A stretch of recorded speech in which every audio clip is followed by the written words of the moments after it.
नमस्कार बच्चों, कैसे हो आप सब। और आज हम लोग अपनी पुस्तक वसंत के पाठ 6 पार नजर के विषय में चर्चा करेंगे, बात करेंगे।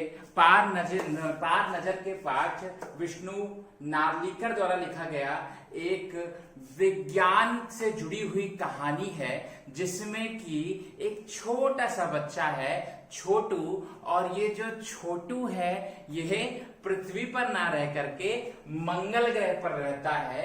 एक दिन छोटू की छुट्टी होती है और वो एक छोटी सी सुरंग जो उसके घर के अंदर से ही जाती है, उस सुरंग के माध्यम से रोज रोज उसके अंदर एक कौतूहलता की स्थिति बनती है कि मैं किस प्रकार से उस सुरंग के भीतर जाऊं, उसके भीतर की चीजों को जानूं। क्योंकि उसी सुरंग के माध्यम से उसके पापा रोज एक विशेष जगह पर जाते हैं और तारों के बीच में ये देखते हैं कि किस ग्रह में कहाँ जीवन है, कहाँ जीवन नहीं है, इत्यादि इत्यादि विषयों को उसके क्योंकि पिता देखते हैं, इसलिए कौतूहलवश छोटू भी वहां जाना चाहता है। और इस कहानी में हम जानेंगे कि छोटू जब उस सुरंग के अंतर्गत जाता है तो क्या होता है। तो आइए जाने पार नजर के कहानी के मुख्य पात्र हैं छोटू, उसके पिता और उसकी माता।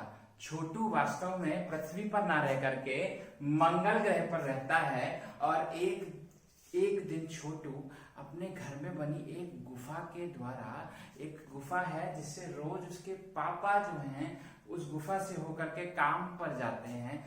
छोटू को हमेशा उत्सुकता रहती है कि किस प्रकार से वह उस गुफा में जा सके और उस टनल में जा करके वो देख सके कि वहां पर हो क्या रहा है।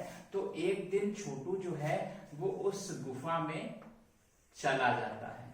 गुफा के जो सिक्योरिटी सिस्टम्स होते हैं वो पहचान लेते हैं कि छोटू के पापा के अलावा कोई गुफा में आया है, और वो तुरंत ही छोटू को पकड़ करके दोबारा उसके घर में पहुंचा देते हैं। तो छोटू जब दोबारा घर पे पहुंचता है तो उसकी जो मम्मा होती है, उसकी जो माँ होती है, वो छोटू को बहुत डांटती हैं। लेकिन क्योंकि आज घर पर पापा मौजूद हैं तो वो कहते हैं कि कोई बात नहीं, तुम छोटू को मत डांटो और मैं छोटू को संभाल लूंगा। फिर छोटू पूछता है कि उस गुफा में ऐसा क्या था, जिस पर उसके पिताजी बताते हैं कि मैं यानी उसके पिताजी एक एस्ट्रोनॉट हैं और वो उस छोटे से टनल, छोटी सी गुफा से होकर के अंतरिक्ष में होने वाली विभिन्न विभिन्न घटनाओं पर नजर रखते हैं और वह जानना चाहते हैं कि अन्य अन्य कौन से ग्रहों पर जीवन है, जिसके लिए वो प्रयोग करते हैं उस गुफा का। फिर एक दिन क्या होता है, एक दिन कहीं से उस मंगल ग्रह पर जहां छोटू अपने मम्मी और पापा के साथ रहता है, वहां पर एक अंतरिक्ष यान आता है। और वो अंतरिक्ष यान जो है वो पता है कहाँ का है, वो है पृथ्वी का। वो यान जो है वो पृथ्वी का है। तो ये जो अंतरिक्ष यान, ये जो यान है, यह यान है पृथ्वी का। और पृथ्वी से भेजे गए इस यान को देख करके मंगल ग्रह के जो भी लोग हैं ना, वो सभी डर जाते हैं कि ये क्या हो रहा है, ये यान कहाँ से आया है, किस दुनिया से आया है। फिर वो लोग आपस में एक मंत्रणा करते हैं कि क्यों ना इस यान को हवा में ही ध्वस्त कर दिया जाए, क्यों ना इस यान में यात्रियों को कैद कर दिया जाए, क्यों ना इसमें जो यात्री हैं उन्हें बंदी बना करके कुछ जानकारियां हासिल की जाए। वहीं कुछ लोग ऐसा कहते हैं कि हो सकता है कि हमसे ज्यादा ताकतवर किसी ग्रह से आया हुआ यान है, तो इस यान से हमें छुप करके रहना है। इस यान को ये नहीं पता चलना चाहिए कि मंगल ग्रह पर भी जीवन है। तो ये जो मंगल ग्रह पर गया हुआ यान है, नासा द्वारा छोड़ा गया यान है, जब ये पहुंचता है मंगल ग्रह की धरती पर तो वहां पर एक अनाउंसमेंट होती है, वहां के कंट्रोल रूम में एक अनाउंसमेंट होती है कि जो यान है दूसरे ग्रह से आया हुआ वो हमारी मंगल की धरती पर पहुंच चुका है। क्योंकि मंगल ग्रह में ये छोटू जो थे ये भूमि के अंतर्गत कॉलोनियां बना करके रहते थे, इसलिए यान उन्हें अभी तो नहीं देख पाया है।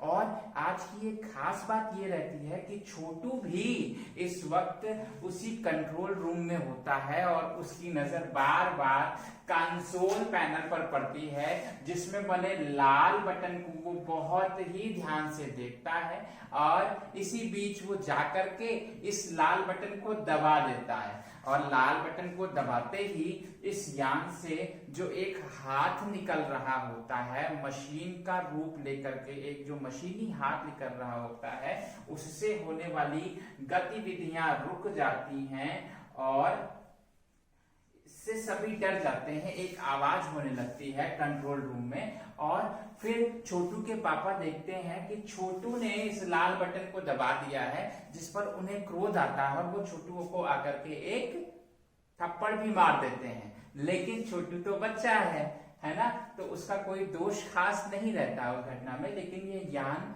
रुक जाता है और वहीं पृथ्वी पर एक अनाउंसमेंट होती है, एक घोषणा होती है नासा के ऑफिस में कि जो हमारा मंगल ग्रह पर छोड़ा गया यान है वो किसी वजह से उससे हमारा संपर्क टूट गया है।